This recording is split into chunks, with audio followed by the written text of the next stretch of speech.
পঞ্চম শ্রেণীর সকল ছাত্রছাত্রীকে বিজ্ঞান অনলাইন ইউটিউব ক্লাসে স্বাগত জানাই। আজ আমি তোমাদের পরিবেশ বইয়ের প্রথম পর্যায়ক্রমিক মূল্যায়ন 2024 সালে 30টি ইম্পর্টেন্ট এমসিকিউ প্রশ্ন আমি এই ভিডিওতে আলোচনা করছি। তোমরা সম্পূর্ণ ভিডিওটি দেখো এবং সেই সাথে এই চ্যানেলে নতুন হলে চ্যানেলটিকে অবশ্যই সাবস্ক্রাইব করবে। তো চলো ভিডিওটি শুরু করি। প্রথম প্রশ্ন, গন্ডারের খড়গ আসলে কি? এখানে আঁশ, পালক, নখ, চুল। এখানে উত্তর হবে অপশন চুল। ঠিক আছে। নেক্সট প্রশ্ন দেখো, হাড়গুলো অস্থি সন্ধিতে কি দিয়ে লাগানো থাকে? এখানে দিয়েছে অপশান ফিমার, লিগামেন্ট, টিবিয়া, কোনোটিই নয়। তোমরা উত্তরটি অবশ্যই জানলে নিজেরা কমেন্ট বক্সে অবশ্যই জানাবে। এখানে উত্তর হবে লিগামেন্ট। ঠিক আছে। পরের প্রশ্ন, মামাভাগ্নে পাহাড় কোথায় অবস্থিত? প্রথম অপশান পুরুলিয়া, বাঁকুড়া, বীরভূম, বর্ধমান। তো উত্তরটি জানা থাকলে অবশ্যই তোমরা নিচে কমেন্ট করে জানাবে। তো এখানে উত্তর হবে বীরভূম জেলা। ঠিক আছে। পরের প্রশ্ন, মাছের ঘা সারাতে ও জল শোধন করতে কি ব্যবহার করা হয়? অপশান দিয়েছে লেবুর রস, পটাশিয়াম পারম্যাঙ্গানেট, চুন, লবণ। তো এখানে উত্তর হবে পটাশিয়াম পারম্যাঙ্গানেট। ঠিক আছে। পরের প্রশ্ন দেখো, ডিওটি চিকিৎসা করা হয় কোন রোগের জন্য? অপশান দিয়েছে টাইফয়েড, তারপর দিয়েছে ডায়রিয়া, যক্ষা, কলেরা। তো ডিওটি ডট চিকিৎসা করা হয়, এর উত্তর হবে যক্ষা। ঠিক আছে। পরের প্রশ্ন, শরীরে মেলানিন তৈরি করতে সাহায্য করে। অপশান দিয়েছে ভিটামিন, ফল, রোদ আর হৃৎপিণ্ড। তো উত্তরটি হবে এখানে রোদ। ঠিক আছে। পরের প্রশ্ন, সারা শরীরে রক্ত ছড়িয়ে দেওয়ার কাজ কে করে? অপশান দিয়েছে শিরা, অপশান দিয়েছে হৃৎপিণ্ড, ফুসফুস নাকি অ্যাপেন্ডিক্স। তো তোমরা যদি উত্তরটি জেনে থাকো অবশ্যই কমেন্ট বক্সে লিখে জানাও। তো এখানে উত্তর হবে হৃৎপিণ্ড। হৃৎপিণ্ড আমাদের সারা শরীরে রক্ত পৌঁছে যায়। পরের প্রশ্ন দিয়েছে কোমর থেকে হাঁটু পর্যন্ত বিস্তৃত হাড়ের নাম কি? এখানে অপশন দিয়েছে ফিমার, হিউমেরাস, রেডিয়াস আর টিবিয়া। তো এখানে উত্তর হবে ফিমার। পরের প্রশ্ন, স্টেথোস্কোপ কে আবিষ্কার করেন? বিধানচন্দ্র রায়, নিউটন, গ্যালিলিও নাকি রেনে লিনেক? তো স্টেথোস্কোপ তৈরি করেছিলেন রেনে লিনেক। ঠিক আছে। পরের প্রশ্ন, ত্বকের কোন স্তরে রক্ত থাকে না? অপশন দিয়েছে নিচের স্তরে, মাঝের স্তরে, ভিতরের স্তরে নাকি উপরের স্তরে? তো উত্তরটি হবে উপরের স্তরে। ঠিক আছে। পরের প্রশ্ন, হুগলি নদীর আরেক নাম কি? অপশন দিয়েছে গঙ্গা, দামোদর, হলদি নাকি জলঙ্গি। তো হুগলি নদীর আরেক নাম হলো এখানে হবে গঙ্গা। ঠিক আছে। তোমরা যদি এই কুইজটা নিজেরা খেলতে চাও তো আমি ডেসক্রিপশন বক্সে লিঙ্ক দিয়ে দেবো, সেখান থেকে গিয়ে তোমরা এই কুইজটি তোমরা অ্যাটেম্প করতে পারো। এরপরে প্রশ্ন দেখো, কাঁধ থেকে কনুই পর্যন্ত সবচেয়ে বড় যে হাড়টি আছে তার নাম কি? অর্থাৎ আমাদের কাঁধ থেকে কনুই পর্যন্ত যে সবচেয়ে বড় হাড়টি আছে তার নাম কি? অপশন দিয়েছে রেডিয়াস, হিউমেরাস, ফিমার নাকি ভার্টিব্রা। তো এখানে অপশনের উত্তর হবে হিউমেরাস। ঠিক আছে, পরের প্রশ্ন,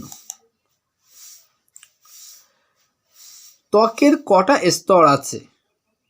তো প্রথম দিয়েছে 2টি, 3টি, 4টি নাকি 5টি। তো ত্বকের স্তর আছে 2টি, একটি হলো উপরের স্তর, একটি হলো নিচের স্তর। ঠিক আছে,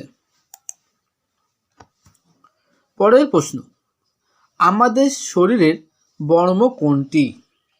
অপশন দিয়েছে চুল, নখ, চামড়া নাকি হৃৎপিণ্ড। তো আমাদের শরীরের বর্ম হলো, এখানে হবে চামড়া, কারণ চামড়া আমাদের শরীরের বাইরের আঘাত থেকে রক্ষা করে, তাই চামড়াকে এখানে শরীরের বর্ম বলা হয়েছে। পরের প্রশ্ন, ORS বানাতে নিচের কোনটি লাগে? এখানে বলা হচ্ছে নুন ও জল, নুন ও চিনি, চিনি ও জল, আর নুন, চিনি ও জল। তো সঠিক উত্তরটি হবে নুন, চিনি ও জল। ঠিক আছে, পরের প্রশ্ন, হৃৎপিণ্ডের শব্দ শোনা যায় কোন যন্ত্রের সাহায্যে? অপশন দিয়েছে থার্মোমিটার, ব্যারোমিটার, স্টেথোস্কোপ আর অ্যানোমিটার। তো একটা উত্তর হবে স্টেথোস্কোপ। কেউ যদি ভুল অ্যান্সারে ক্লিক করে তবে অবশ্যই এটি লাল কালার হয়ে যাবে। ঠিক আছে, তোমরা এইভাবে নিজেরা এই কুইজটিতে অংশগ্রহণ করতে পারো এবং নিজেরা জানতে পারবে যে তোমরা তোমাদের পরীক্ষার বিষয়ে কতটা প্রস্তুতি নিয়েছো পরীক্ষার জন্য, সে বিষয়ে তোমরা ভালোভাবে জানতে পারবে। তো অবশ্যই তোমরা কুইজটিতে অংশগ্রহণ করবে এবং এর লিঙ্কটি আমি নিচে দিয়ে দেবো, তোমরা সেখান থেকে গিয়ে দেখে নেবে।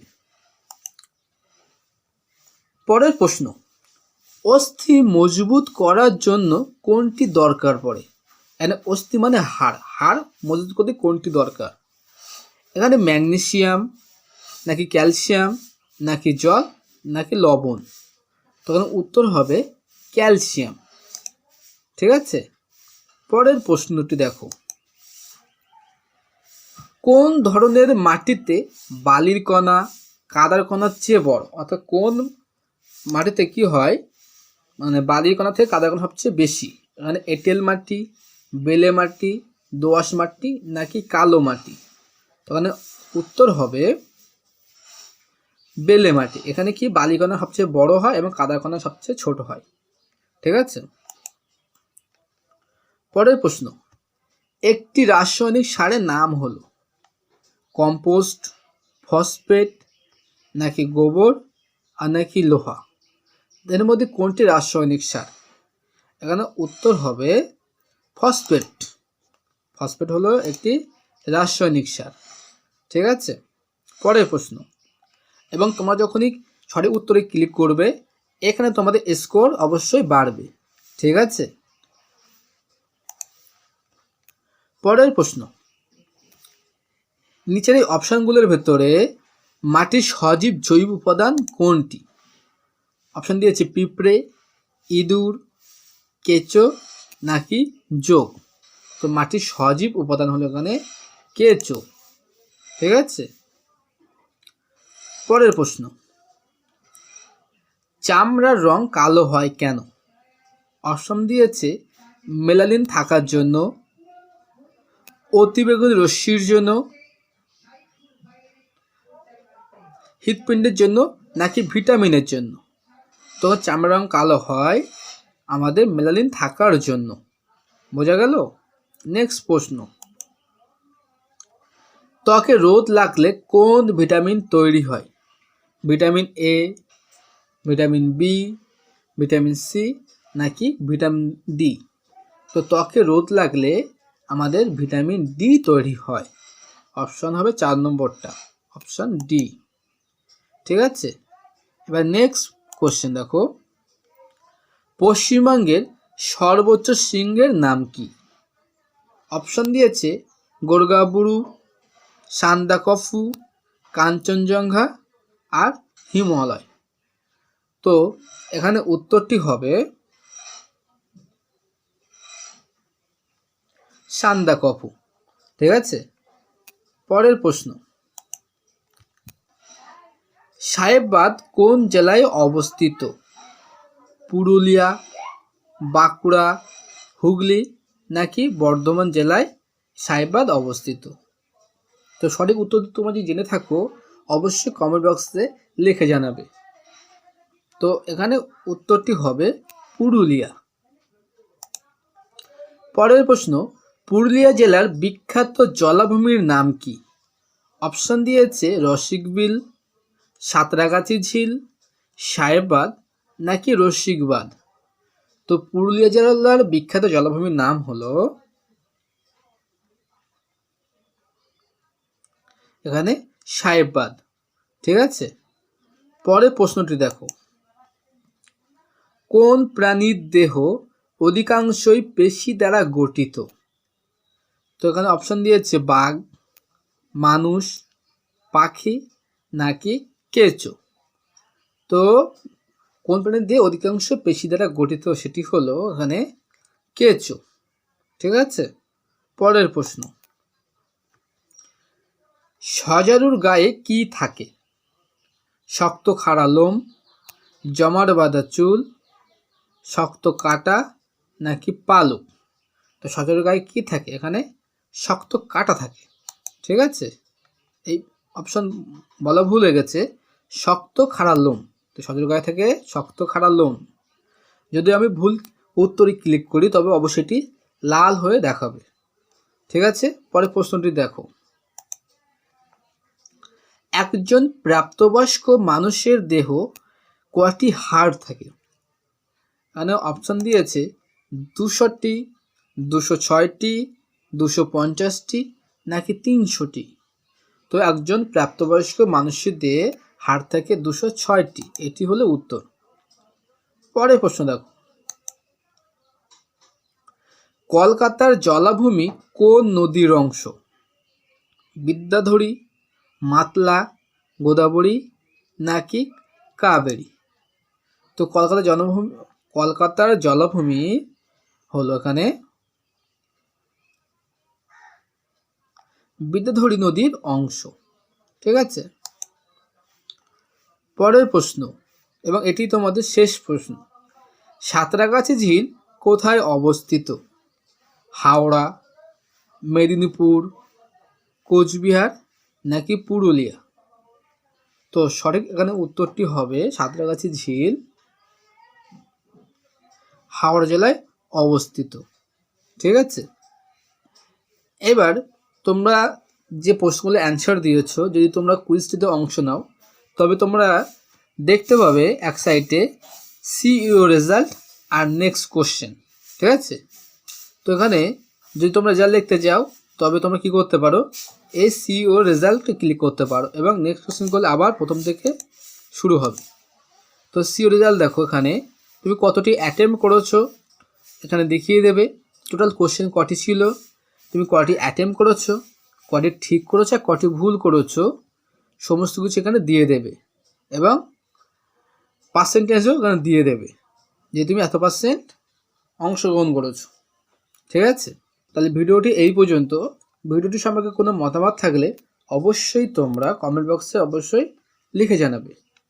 দেখা হচ্ছে নতুন কোনো ভিডিওতে, সেই পর্যন্ত তোমরা সবাই সুস্থ থাকো।